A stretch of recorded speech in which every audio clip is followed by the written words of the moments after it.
सुनिए भाई ध्यान से समझना। सवाल यहाँ पे ये उठता है कि सर ऑलरेडी हम जर्नल सीख चुके हैं, जर्नल से लेजर कैसे होता है ये भी सीख चुके हैं। तो अब सवाल ये उठता है कि सर जब हमको अकाउंटिंग करने को आ रहा है अभी, तो अचानक से ये नया बुक क्यों आ गया। तो बच्चा, मैं तुम्हारे सामने एक सिचुएशन रखता हूँ, आप मुझे बताना उस सिचुएशन को आप कैसे सॉल्व करोगे, उस प्रॉब्लम को आप कैसे सॉल्व करोगे। ठीक है, ध्यान से सुनना। सपोज, अच्छा आपको याद है हमने एक बिजनेस स्टार्ट किया था, यस, CKG, चंपाकली गारमेंट्स। ठीक है, सुनो ना, नहीं नहीं चालो एकदम जोरों से। ठीक है, नो टेल मी, आपने अभी अभी एक गारमेंट का बिजनेस स्टार्ट किया। सो टेल मी, इनिशियली जैसे ही तुम बिजनेस स्टार्ट करोगे तो तुमको क्या लगता है बिजनेस में बहुत सारे ट्रांजेक्शन डेली बेसिस पे होने लग जाएंगे क्या?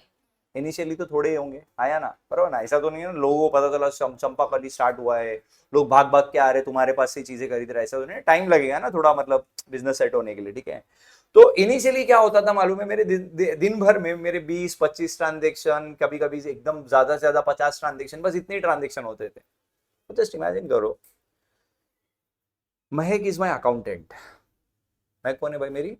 तो इसका जिम्मेदारी है जर्नल पूरा मेंटेन करना, पूरा जर्नल एंट्री लिखना। तो मेरे को बताओ, दिन भर में अगर 50 ट्रांजेक्शन भी होते हैं, 50 ट्रांजेक्शन की इसको जर्नल एंट्री बनानी पड़ेगी, आया ना। तो एक आदमी दिन भर बैठ के 50 जर्नल एंट्री बना सकते हैं कि नहीं बना सकते?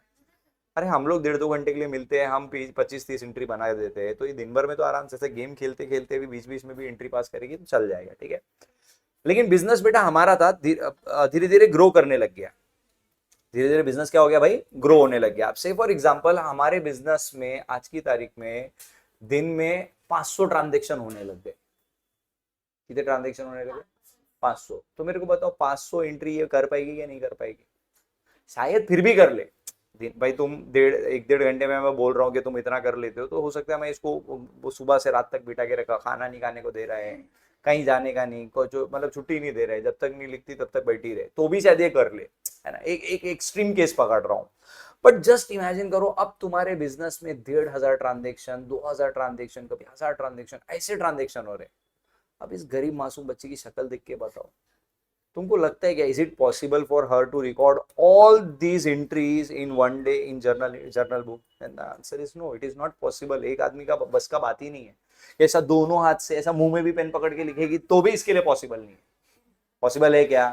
नहीं है। मतलब क्या हो गया, देखो एक चीज समझना, हमारा मैं ये बोल रहा था, मुझे खुद याद कर आ गया, टेंशन मत लो।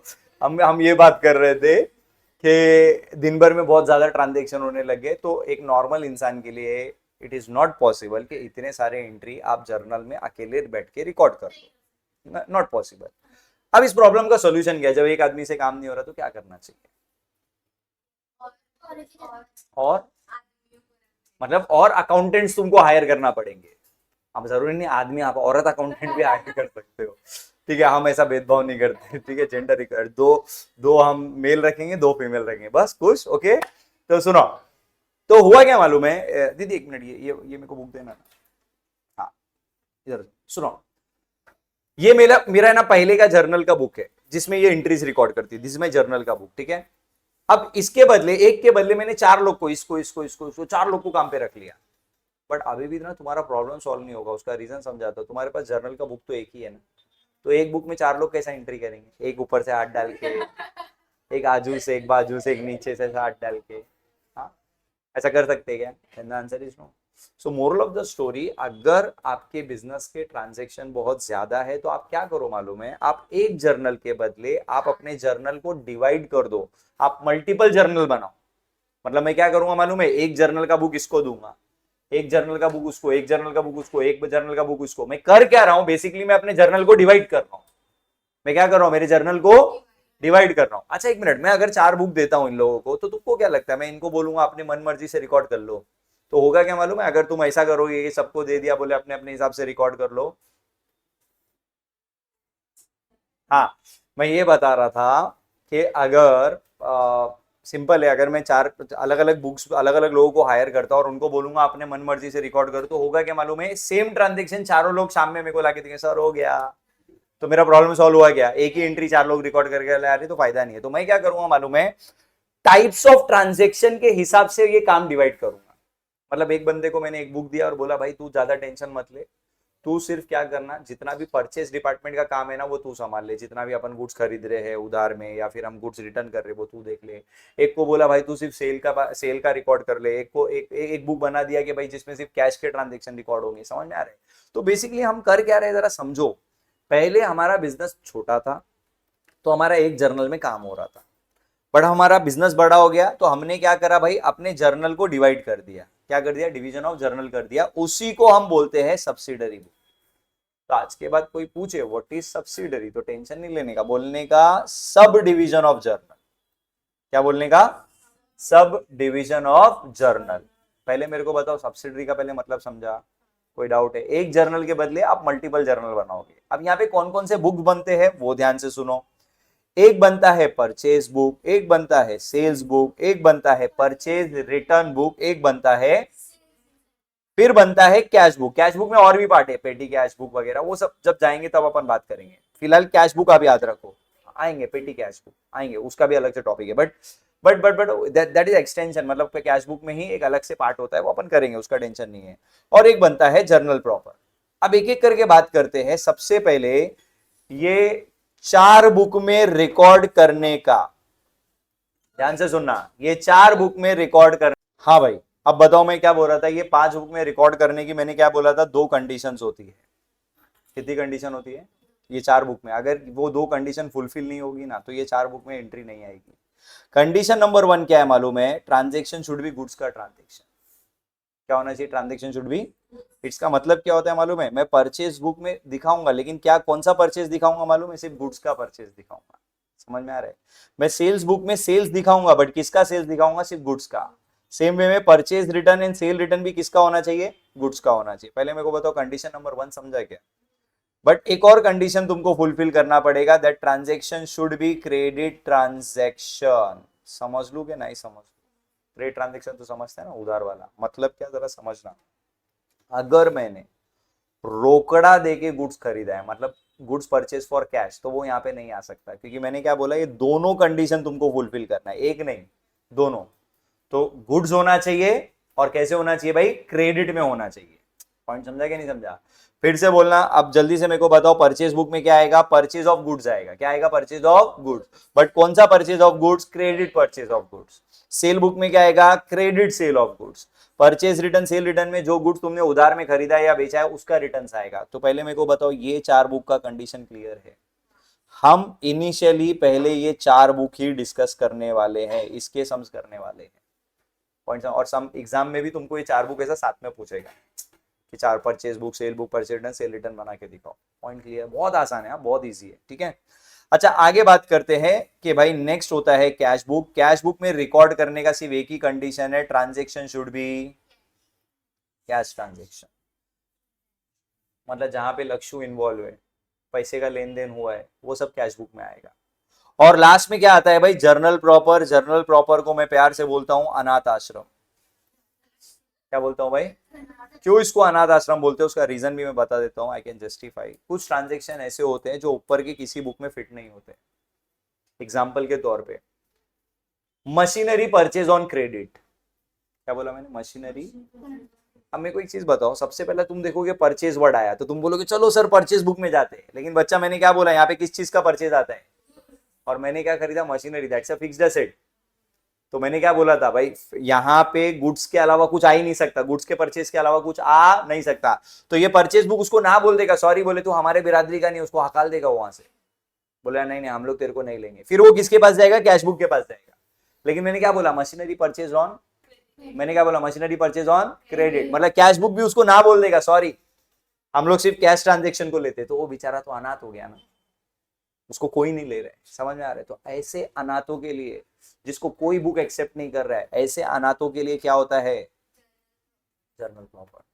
तो जिसका कोई नहीं है उसका जर्नल प्रॉपर है। अरे मतलब जिसका कोई बुक में एक्सेप्टेंस नहीं हो रहा है, कोई अपने बुक में उसको नहीं ले रहा है, तो वहां पे क्या आएगा? हाँ वो लिख के जाए।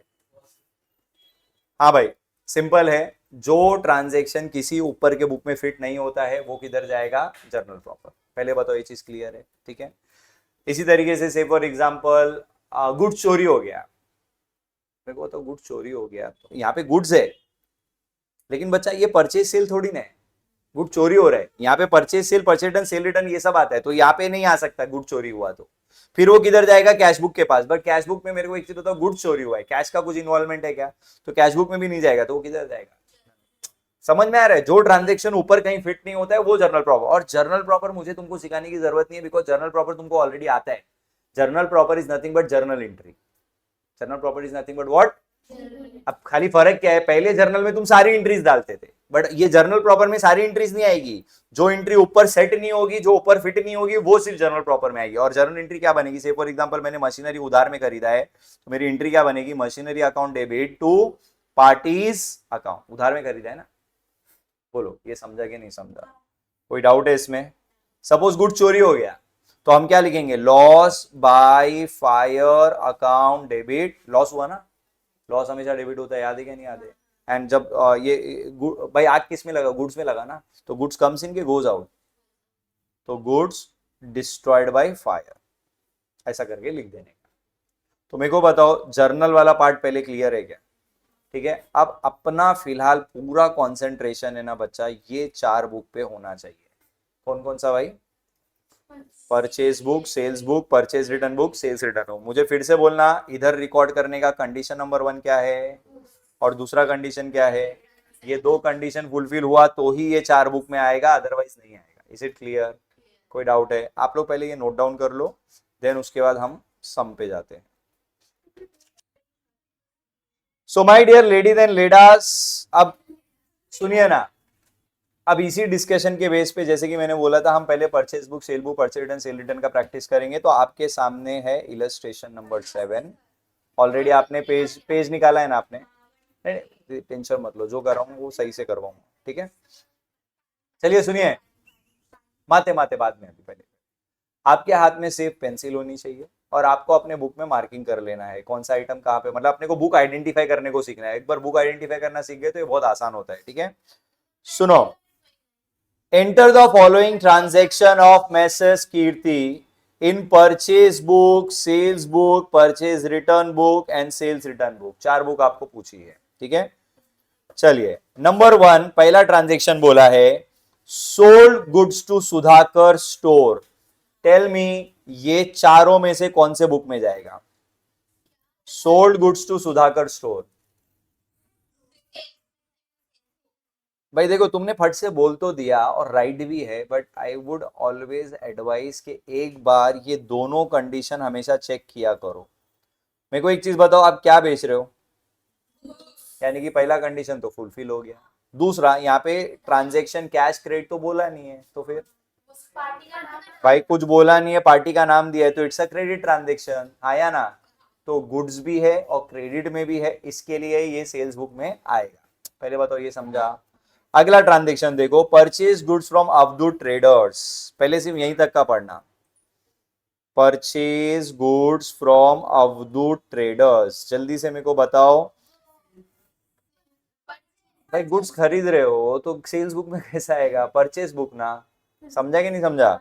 तो ये जाएगा परचेज बुक। अच्छा अब एक और चीज सुनो, आगे बोलता है पेड कैरेज। कैरेज मतलब ट्रांसपोर्टेशन का खर्चा पे किया।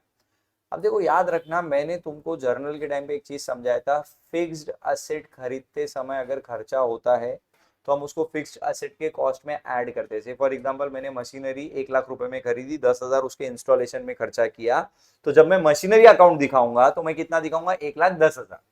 कितने का दिखाऊंगा, 1,10,000। गुड्स के केस में ऐसा नहीं होता है, जो भी गुड्स का कॉस्ट है वो अलग होता है और उसको खरीदने के टाइम पे जो खर्चा किया वो अलग से दिखाना पड़ता है, ठीक है। तो ये जो कैरेज का अमाउंट है ये तुमको गुड्स के प्राइस में ऐड करने की जरूरत।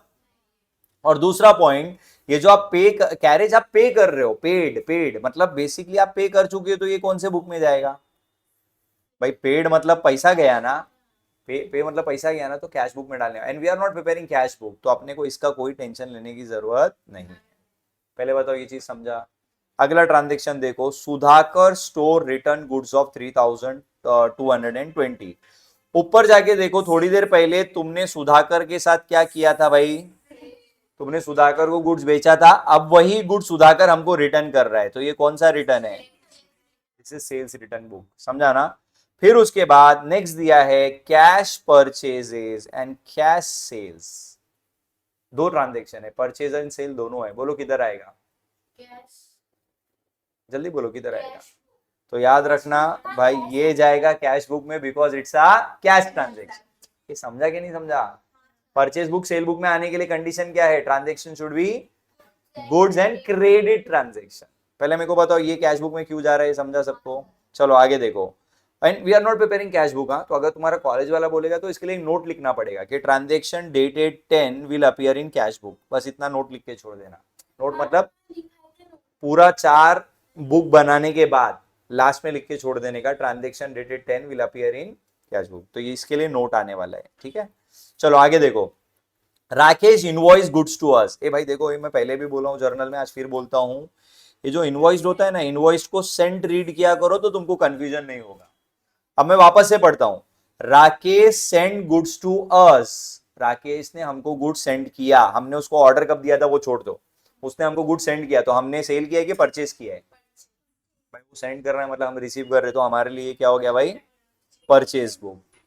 लिखा परचेज बुक। अगला transaction sold goods to Ragini. बोलो किधर जाएगा? Sales book. लिखा sales book. Then return goods to Rakesh. ऊपर देखो, हमने राकेश से गुड्स खरीदा था। ओ दीदी, थोड़ी देर पहले हमने राकेश से गुड्स खरीदा था, अब हम आप उसको गुड्स वापस दे रहे हैं, तो सेल रिटर्न के परचेज रिटर्न? कम ऑन यार, देखो सिंपल कॉन्सेप्ट है। अगर ध्यान से सुनो सब लोग यहाँ पे, अगर आप किसी गुड्स वापस दे रहे हो तो ऑब्वियसली आपने उससे खरीदा होगा तभी तो आप वापस दे रहे हो, तो इसका परचेज। और सामने वाला पार्टी जब हमको रिटर्न देता है तब वो सेल रिटर्न होता है, क्योंकि आपने उसको बेचा होगा तो ही वो रिटर्न कर रहा है। पहले बताओ ये चीज समझा? अगला transaction credit purchase from messrs Michael traders. बोलो माइकल या मिशेल जो भी है, just tell me one thing, ये किधर जाएगा? क्रेडिट परचेज है ना, तो कौन से बुक में जाएगा? Purchase book. फिर Ragini return goods of ₹1900 as they were damage. ए रागिनी ने रिटर्न किया है, तो रागिनी अगर हमको रिटर्न कर रही है तो ऑब्वियसली देखो ऊपर तुमने रागिनी को गुड्स बेचा था, यहाँ देखो 17 तारीख को तुमने उसको गुड्स बेचा था, अब वो गुड्स वापस कर रही है, तो कौन सा रिटर्न है ये? समझा ना? फिर उसके बाद नेक्स्ट बोला है purchase office furniture on credit from Sharma furniture mart. बताओ परचेज बुक सेल बुक? अरे डैश लोग, ये जाएगा जर्नल प्रॉपर में। किधर जाएगा ये? भाई सिंपल सा पॉइंट है, इस बार आपने क्या खरीदा? फर्नीचर खरीदा है, इट इज नॉट गुड्स। तो ये पहली बात है, परचेज बुक में तो आ ही नहीं सकता। पहला दीदी फर्नीचर है, फर्नीचर माते फर्नीचर फिक्स्ड एसेट होता है, फिक्स्ड एसेट। मैंने ना मेरे पहले लेक्चर में मैंने गुड्स और फिक्स्ड एसेट में ना फर्क समझाया था। गुड्स मतलब जो चीज आप, जिस चीज का आप धंधा कर रहे हो, जो चीज आप बेचने के लिए खरीद रहे हो, और जो चीज आप लॉन्ग टर्म यूज कर रहे हो। आप यूजुअली यहाँ पे ऊपर बोला है कि तुम्हारा धंधा फर्नीचर का है। अगर धंधा फर्नीचर का करते तो फर्नीचर तुम्हारे लिए गुड्स था। अब मेरे को एक चीज बताओ, क्लासेस में फर्नीचर क्या मैंने बेचने के लिए रखा है? लॉन्ग टर्म यूज के लिए रखा है ना, तो ये गुड्स नहीं है, ये फिक्स्ड एसेट है। समझा ना? तो मेरे को बताओ फिर से जरा, इधर इधर इधर इधर हमने क्या खरीदा? तो ये परचेज बुक में तो आ ही नहीं सकता। अच्छा कैसे खरीदा? तो ये कैश बुक में भी नहीं आ सकता। तो जिसका कोई नहीं है उसका कौन होता है? Journal proper. क्या होता है उसका? Journal proper. ये समझा कि नहीं समझा? अब देखो एक एक एक चीज सुनना, कुछ कॉलेज वाले क्या करते हैं, जर्नल प्रॉपर के लिए आपको बोलेंगे कि भाई जर्नल एंट्री लिखो, और कुछ कॉलेज वाले बोलेंगे जर्नल प्रॉपर को भी नोट में डाल के छोड़ दो। बट हम लोग क्या करेंगे, जर्नल प्रॉपर के लिए एंट्री दिखा देंगे लास्ट में, 4 बुक खत्म होने के बाद एंट्री दिखा देंगे। फिर उसके बाद नेक्स्ट क्या बोला है वो भी देख लो, ये वाला ध्यान से सुनना। 2 ट्रांजेक्शन है, purchase goods from Garima store ₹8,000। तो बच्चा ये वाला जो मैंने अभी रीड किया ये जाएगा परचेज बुक में, हमने गरिमा से गुड्स खरीदा। अच्छा आगे पढ़ो ना क्या बोला है।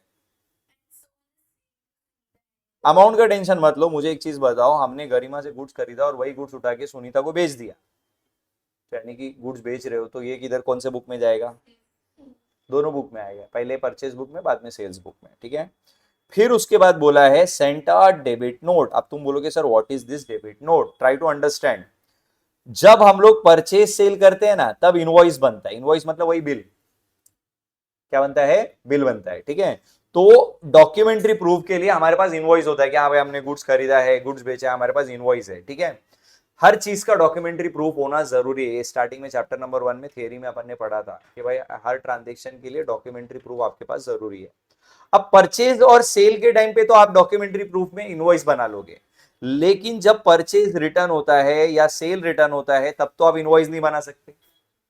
तब बनता है debit note and credit note. अब डेबिट नोट कब बनता है, क्रेडिट नोट कब बनता है, वो सुनो।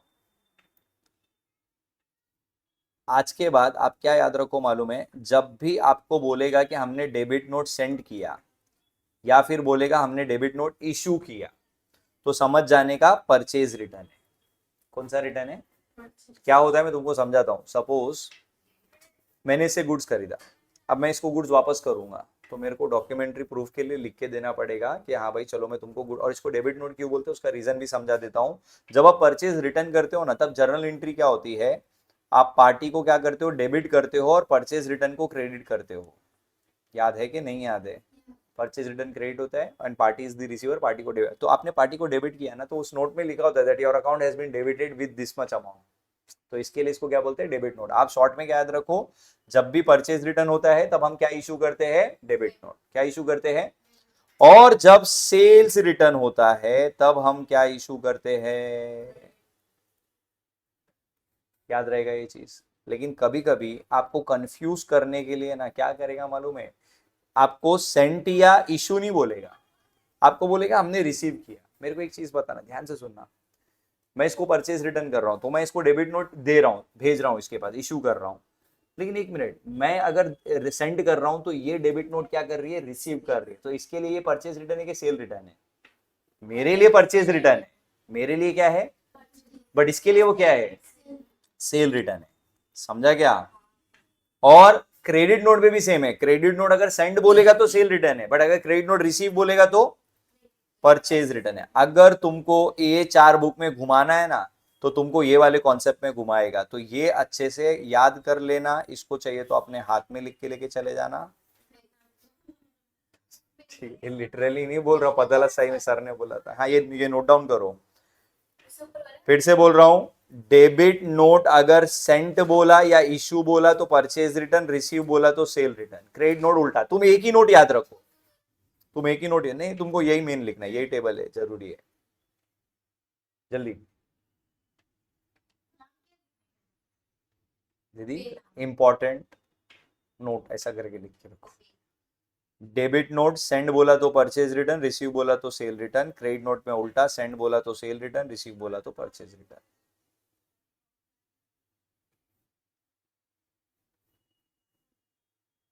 डन।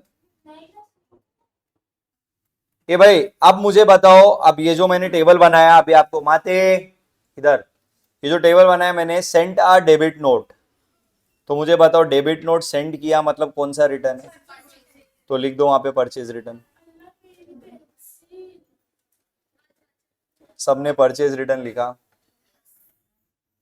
डन।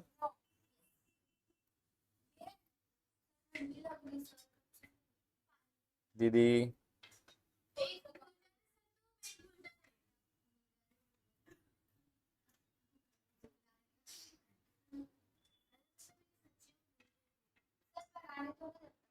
नहीं दीदी, अभी पहले ना फॉर्मेट समझ लो, ठीक है, बाद में कॉपी करना।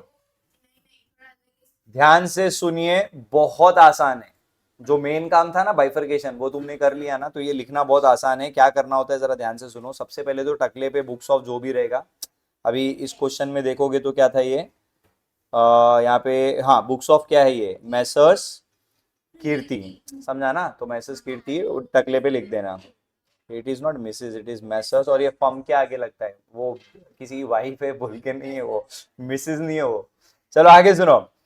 हमको 4 बुक बनाने को बोला था, कौन कौन सा भाई, purchase book, sales book, purchase return book and sales return book, correct ना। अब फॉर्मेट पहले अच्छे से समझना। परचेज बुक में हम लोग पहला तो कॉलम बनाएंगे डेट। डेट क्या होता है तुम बहुत अच्छे से जानते हो, तुम ज्यादा एक्सपीरियंस हो उसमें, ठीक है।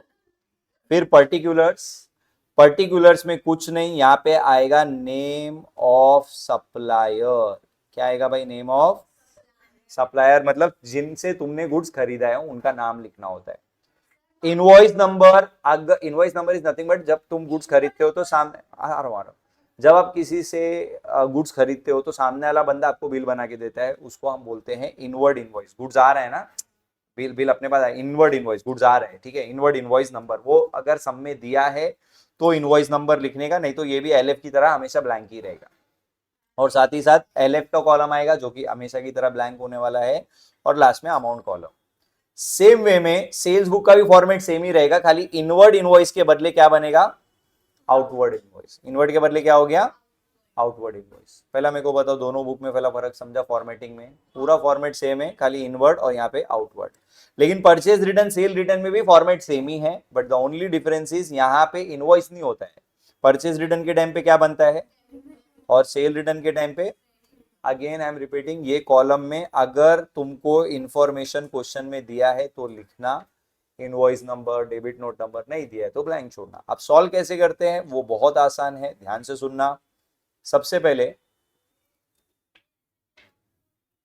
मुझे बताओ परचेज बुक में डेट क्या है, मंथ, ईयर कौन सा है, 2018, मंथ कौन सा है, मार्च 1। आप एक काम करो ना, पहले मुझे परचेज बुक के सारे ट्रांजेक्शन ढूंढ के बताओ ना, परचेज बुक में सबसे पहला ट्रांजेक्शन कौन सा है?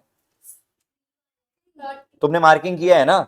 अब देखो लिखना कैसा, लिखना क्यों आसान बोल रहा हूं, क्या नाम है पार्टी का?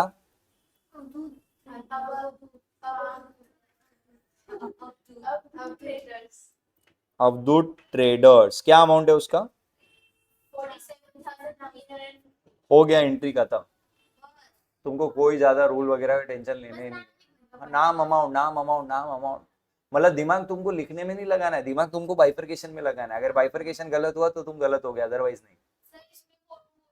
वो मतलब दीदी जर्नल के बदले ही तो आप ये कर रहे हो। आपने क्या करा, जर्नल को डिवाइड करके छोड़ दिया। आप क्या कर रहे हो, आप क्रेडिट वाले परचेज सब यहाँ पे अलग से रिकॉर्ड कर दे रहे हो। ये समझा कि बहुत आसान है ये, अभी तक तुमने जो भी किया है ना ये बहुत आसान है, ठीक है। चलो अगला ट्रांजेक्शन देखो, उसके बाद परचेज बुक ढूंढो। पहले परचेज बुक में नेक्स्ट वाला 13th वाला, क्या नाम है पार्टी का, बताओ जल्दी। खाली राकेश है, ओके। क्या अमाउंट है जरा वो भी बताओ, ये बोलो समझा कि नहीं समझा। उसके बाद अगला परचेज 22 तारीख पे आ जाओ। किससे खरीदा वो उस टाइम?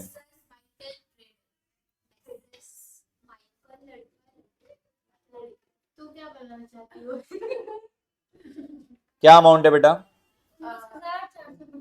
19,300 आएगा, क्योंकि ट्रेड डिस्काउंट माइनस करने के बाद जो फिगर होगा वो लिखने का। समझ लो कि नहीं समझ लो? चलो उसके बाद देखो नेक्स्ट वन, फिर परचेज बुक में क्या आएगा 22 के बाद? 29 को मालूम है, purchase goods from Garima stores था, तो 29 क्या नाम आएगा भाई? गरिमा स्टोर्स। क्या अमाउंट था? समझ लो कि नहीं समझ लो?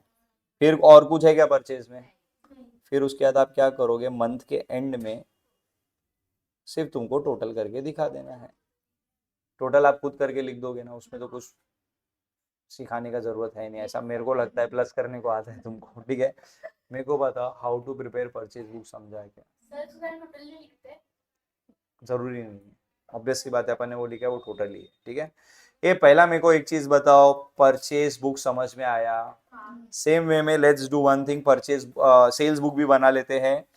2018 मार्च 1 सेल्स बुक में किसका नाम आएगा, जल्दी बोलो। सुधाकर स्टोर। बट यहाँ पे जल्दी से मेरे को बताओ 39,000 आएगा कि टीडी माइनस करके आएगा? मालूम है ना, टीडी माइनस करके नेट वैल्यू अपन परचेज सेल में दिखाते, माइनस करो 39,000 का 10% यानी कि 3,935 बचेगा। आई एम अज्यूमिंग इतना मैथ्स करके देख लो, देख लो भाई, देख लो, चेक कर लो।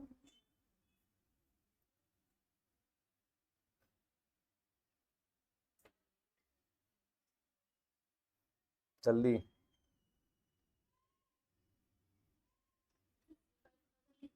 100 आया ना? चलो नेक्स्ट सेल्स बुक में और कौन सा ट्रांजेक्शन आएगा, मेरे को नंबर के हिसाब से बताओ। 17 तारीख, क्या नाम है? क्या अमाउंट है? 33,400, बट उसमें से भी 10% आपको माइनस करना पड़ेगा। माइनस करके बताओ क्या फिगर बच रहा है जल्दी। 33,400 में से 10% निकाल के माइनस करो।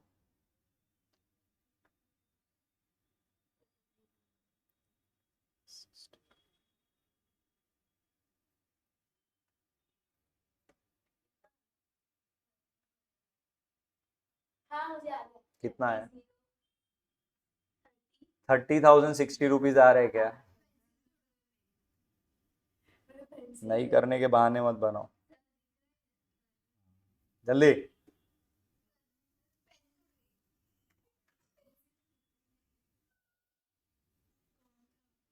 दीदी सुनो ना, आप 10% निकालने के लिए इतना मेहनत कर रहे हो। दीदी क्यों इतना मेहनत कर रहे हो 10% के लिए? बचपन में सुंदर सुंदर टीचर लोग सिखाते थे ना। मेरे को बताओ अपनी ग्रॉस वैल्यू क्या है? 33,400। इसमें से कितना माइनस करने का है? 10% टीडी। 10% के लिए कभी भी लास्ट का एक जीरो हटा देने का, तो कितना बचेगा? 3340। खत्म। अब ये माइनस कर दो, तो माइनस करोगे तो कितना आएगा? 30,060 रुपीज। समझ लो कि नहीं समझ लो? इतना मेहनत नहीं करना बेटा, स्मार्ट वर्क। चलिए आगे देखिए। ये सेल्स बुक में रागिनी के अलावा नेक्स्ट कौन सा आएगा? मेरे को ढूंढ के बताओ जल्दी से। देखो ना, तुमने बुक में मार्किंग किया है 29। 29 में देखो, अपन ने गुड्स गरिमा से खरीद के किसको बेचा था? लेकिन इसका वैल्यू थोड़ा लिखना जरूरी है, ध्यान से। इधर सुनो, मुझे एक चीज बताओ, ये जो गुड्स आपने खरीदा था गरिमा से, कितने में खरीदा था? लेकिन एक मिनट, अगर तुमने 8,000 में खरीदा तो तुम 8,000 में थोड़ी ना बेचोगे। ऑब्वियसली तुम प्रॉफिट रख के बेचोगे। तो तुमने क्या करा मालूम है? इसमें 25% प्रॉफिट ऐड कर दिया। अब 8,000 का 25% कितना होता है, निकाल के बताओ। 8,000 का 25% कैलकुलेट करो।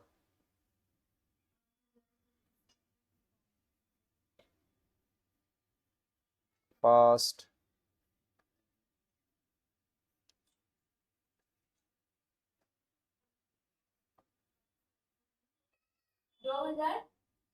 तो 2,000 का प्रॉफिट है। तो मुझे बताओ, बचपन में याद है सुंदर सुंदर टीचर लोग सिखाते थे, cost price plus profit is equal to selling price.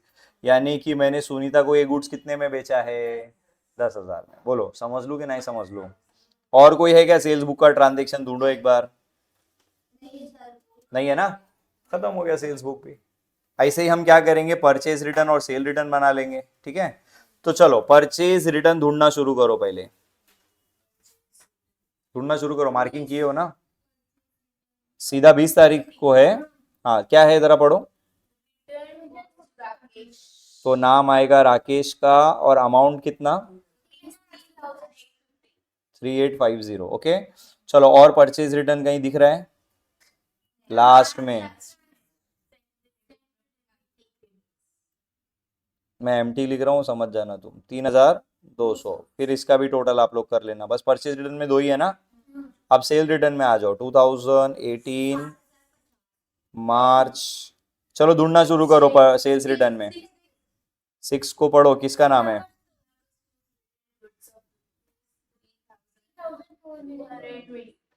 3,220। देखो नेट बोला है तो नेट फिगर डायरेक्ट लिख देने का। उसके बाद ढूंढो ढूंढो ढूंढो नेक्स्ट।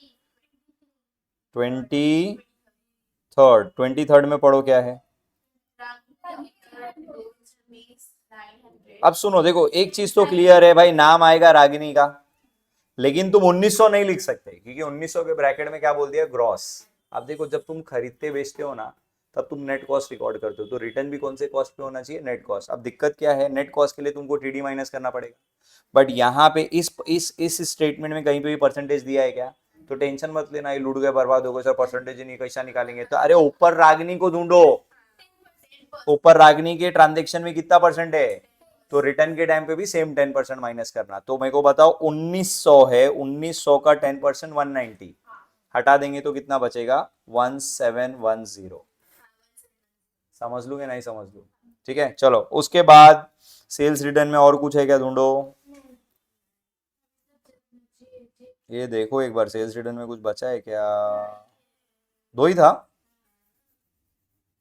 ओके, फिर इसका एक मिनट, पहला मेरे को बताओ, ये वाला पॉइंट समझ गया ना? अगर किसी भी क्वेश्चन में तुमको रिटर्न के टाइम पे ग्रॉस बोलेगा तो ऊपर से सेम पार्टी का परसेंटेज, एक मिनट, सेम पार्टी का परसेंटेज ढूंढ के वो टीडी माइनस करने का। ये वाला पॉइंट क्लियर है? टोटल में मेरे को जरा इंटरेस्ट नहीं है, टोटल आप लोग खुद से करना, ठीक है? एक मिनट, पहले ये सब चीज अच्छे से समझा। अच्छा, अब देखो दो चीज बचा है। एक तुम्हारा वो 10 तारीख वाला ट्रांजेक्शन, जो कि जिसके लिए मैंने क्या बोला, वो कैश बुक तो हम बनाएंगे नहीं, कैश बुक किधर जाएगा, नोट्स में जाए चला जाएगा। लेकिन मैंने क्या बोला था, कुछ कॉलेज वाले क्या बोलते हैं, जर्नल प्रॉपर बना के दिखाओ। तो क्या करने का, जर्नल प्रॉपर के लिए सेम जर्नल का फॉर्मेट बना देने का और जर्नल प्रॉपर पूरा लिखना। And you just have to pass a journal entry. मेरे को बताओ क्या खरीदा? तो फर्नीचर अकाउंट डेबिट, तो किससे खरीदा, क्या नाम है? कितने में? बोलो, समझा कि नहीं समझा? ये तो आता है ना तुमको। और इसका डेट क्या था? मार्च 26, 2018। वो सब लिख देना, नरेशन भी फेंक देना, समझा ना? ऊपर इसमें इसमें तुमको बुक्स में नरेशन का जरूरत नहीं है, परचेज बुक, सेल बुक में। बट जब तुम जर्नल प्रॉपर में लिखोगे, you have to write narration. और वो जो 10 तारीख वाला था ना, उसके लिए खाली है ना क्या करना, ये सब होने के बाद यहाँ पे एक ऐसा नोट दिखा देना, मतलब जर्नल प्रॉपर के बाद में, और उस नोट में लिख देना कि transaction dated 10 will appear in cash book. क्या लिखना? Transaction dated 10 will appear in. चलो शुरू हो जाओ, कॉपी आनी पेज, जिस काम को करके तुम यहाँ तक पहुंचे हो, ठीक है?